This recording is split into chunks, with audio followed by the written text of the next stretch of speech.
Welcome back. David, what do you know about the nuclear power plant? Well, I'll ask our viewers, did you know that in the 1950s and the early 1970s there was a working nuclear power plant not far from us at Fort Belvoir, Virginia? That's just 18 miles from the White House. It's not that well known, but it represented a first in nuclear power generation. It was called the SM-1, and it was a part of an Army initiative to provide power generation for remote locations. Built in 1957, the SM-1 generated only 2 kilowatts of power, but it scored a notable first. In 1958, in a one-of-a-kind demonstration, it was the first nuclear plant ever, anywhere in the world, to connect to a commercial power grid. Virginia Electric and Power Company, the ancestor of Dominion Power, became the first power company to have electricity generated by a nuclear power plant.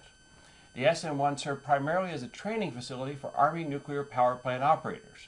The school was well known for its level of difficulty and graduated over 800 students. In 1973, the plant was officially closed, and the nuclear core, the source of its power and radioactivity, was removed. But it was still radiologically hazardous. Scientists estimated it would take about 50 years for the facility to be safe enough for demolition. That time is just about up, and the Army thinks it's time to finish demolishing the plant. Late last year, the U.S. Army Corps of Engineers announced plans to start disassembling the old nuclear plant. The Corps is taking extensive procedures to make sure that the site is free of contamination. And now we go over to George Kearns with sports. George?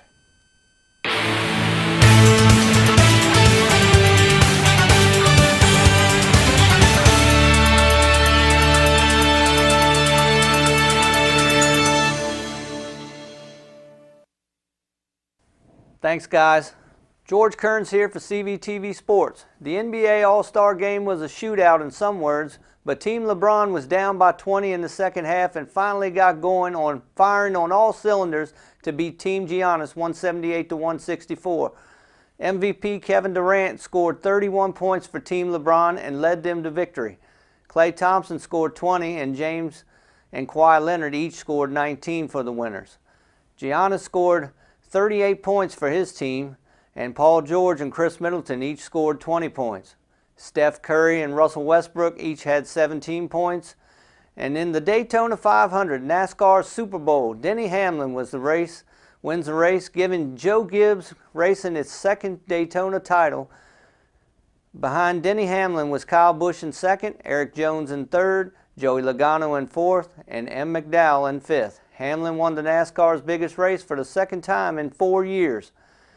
The race and the season have been dedicated to J.D. Gibbs, Joe Gibbs' eldest son, who died last month after battling degenerative neurological disease in college hoops.